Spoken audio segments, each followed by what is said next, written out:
મિત્રો અમારી ગુજુ ગુરુજી યુટ્યુબ ચેનલમાં તમારું સ્વાગત છે।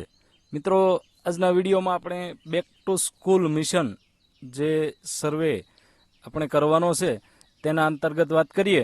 મિત્રો વેકેશન ચાલી રહ્યું હોય પરંતુ વિડીયો કોઈક જગ્યાએ સેવ કરી રાખજો જે તમારે ખાસ ઉપયોગી બનશે। તો મિત્રો જે બેક ટુ સ્કૂલ સર્વે છે એ ક્લાસ 1 થી ધોરણ 10 સુધીના તમામ વિદ્યાર્થીઓનો સર્વે કરવાનો થાય છે, જેમાં ખાસ કરીને જે આપણે કમિશનર શ્રી શાળાઓની કચેરીનો તારીખ 30/4/2026નો જે પત્ર હતો તેના અનુસંધાને દરેક વિદ્યાર્થીઓને વયજૂથ પ્રમાણે શાળામાં પરત લાવવા માટે જેને પ્રગતિ પ્રવેશ ઉત્સવ નામ આપેલું છે અને પુનઃ પ્રવેશ ઉત્સવ કરવાની કામગીરી જે છે તેના અંતર્ગત તમે છે એ CTS પોર્ટલમાં જે પ્રી સર્વે અને ખાસ કરીને અનટ્રેક બાળકોની જે સીટ તમારા શાળામાં આવી છે અને તમે જે બાળકોને અનટ્રેકની વિગત ભરી છે તે અંતર્ગત આ કામગીરી કરવાની થાય છે। આ પ્રી સર્વેની કામગીરી 30/5/2026 સુધીમાં જે સુનિશ્ચિત કરવાની હતી, તો તમારા BRC CRC મારફત જે સીટમાં અનટ્રેક બાળકોની માહિતી માગી હતી તેના આધારે જ આપણે છે એ બેક ટુ સ્કૂલ મિશન સર્વે કરવાનો છે અને આ સર્વે છે એ ડ્રોપ આઉટ થયેલ વિદ્યાર્થીઓની માહિતી મેળવવાની છે। શિક્ષક ખૂબ જ ઓછા સમયમાં પોતાના વર્ગના વિદ્યાર્થીઓનો સર્વે કરી શકશે અને આ સર્વે દરમિયાન તમારે અન્ય કોઈ એપ્લિકેશન કે કશું ડાઉનલોડ કરવાનું નથી। માત્ર ને માત્ર આપણી જે સ્વીપસેટમાં સ્માર્ટ એટેન્ડન્સ એપ છે તેના દ્વારા જ આ સર્વે સરળતાથી કરી શકાશે।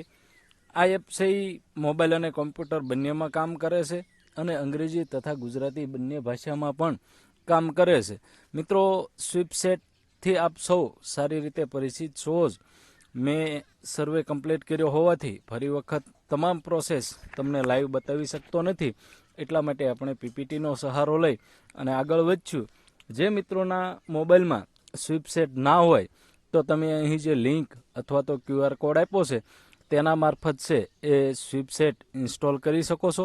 સ્વીપસેટની અંદર લિંક ઓપન કર્યા બાદ તમારો મોબાઈલ નંબર નાખી અને સેન્ડ OTP ઉપર ક્લિક કરતાની સાથે તમારા મોબાઈલમાં એક OTP આવશે, જે એન્ટર કરી અને આ રીતના હોમ મેનુ બતાવશે, જેમાં સૌ પ્રથમ જે સ્માર્ટ એટેન્ડન્સ આપેલું છે તે આપણે ઓપન કરવાનું રહેશે। આ સ્માર્ટ એટેન્ડન્સમાં હાઈનો મેસેજ લખીને મોકલશો એટલે સૌપ્રથમ તમારે ભાષા જ પસંદ કરવાની છે, જેમાં ગુજરાતી અને અંગ્રેજી બંને ભાષાના વિકલ્પો આપેલા જ છે।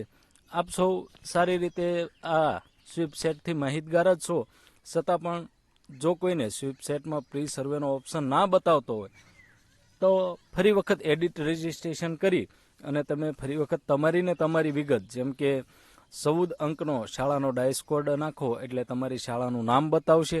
તમારી શાળા હોય તો તમારો શિક્ષક કોડ જે 8 અંકનો આપેલો છે, જે તમારી ઓનલાઈન એટેન્ડન્સ હાજરીમાં તમારા નામની સાથે હશે જ, એ એન્ટર કરશો એટલે તમારું નામ, પૂરું નામ અને વિગત પણ આવી જશે અને તે તમામ વિગત ખરાઈ કર્યા બાદ તમારે છે એ આગળ વધવાનું રહેશે।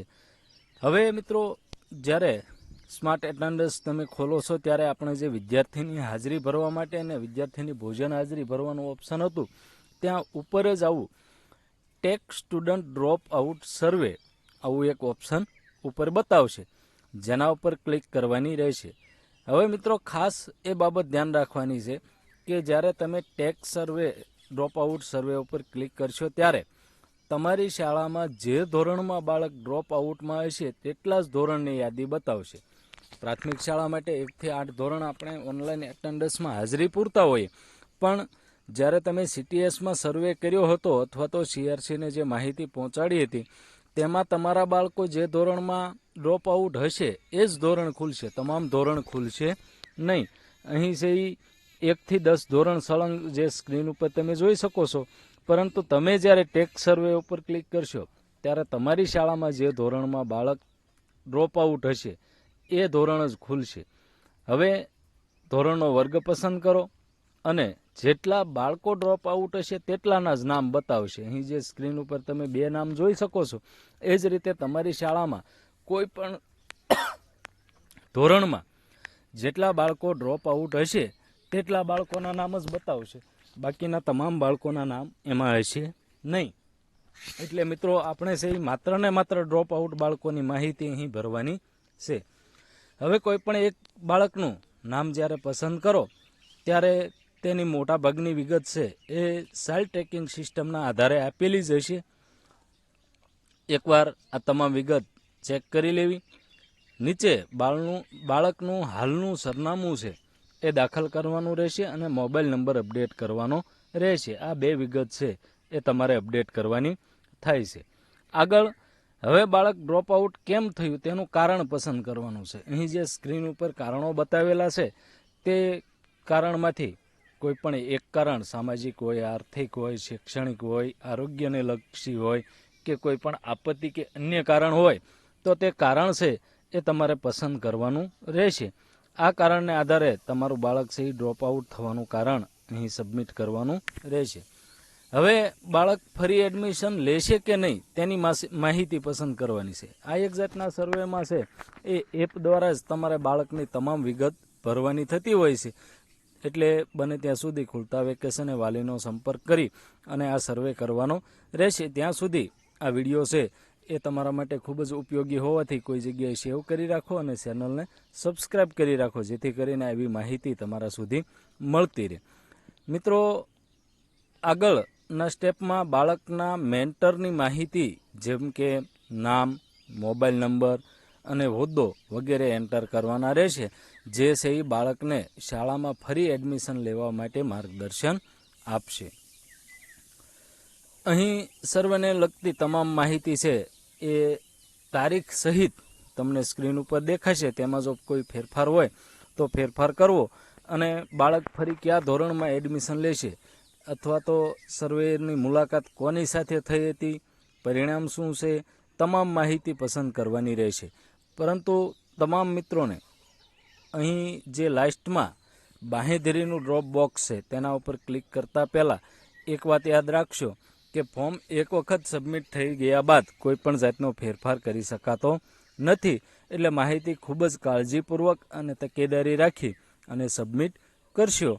એક વખત સેવ થયા બાદ ફરી વખત તમે છે એ બાળકનું જે ફોર્મ સબમિટ કર્યું છે તેનું સ્ટેટસ જોઈ શકશો. બાળકને ભરાયેલી વિગત છે એ તમે જોઈ શકશો, પરંતુ તેમાં કોઈ પણ જાતનો ફેરફાર કરી શકશો નહીં. એટલા માટે થઈને યાદ રાખજો કે ફોર્મ સબમિટ કરતાં પહેલાં તમામ વિગત એક વખત ચકાસી લેવી, ખૂબ જ કાળજીપૂર્વક અને ગંભીરતાપૂર્વક. આ વખતે આજે ડ્રોપ આઉટ બાળકોની માહિતી છે એ ખૂબ જ હાઇલાઇટ કરવામાં આવેલી હોવાથી યોગ્ય અને સાચી માહિતી ભરી અને સબમિટ કરશો. આવી જ માહિતી માટે અમારી સાથે જોડાયેલ રહેવા બદલ આપ સૌનો ખૂબ ખૂબ આભાર.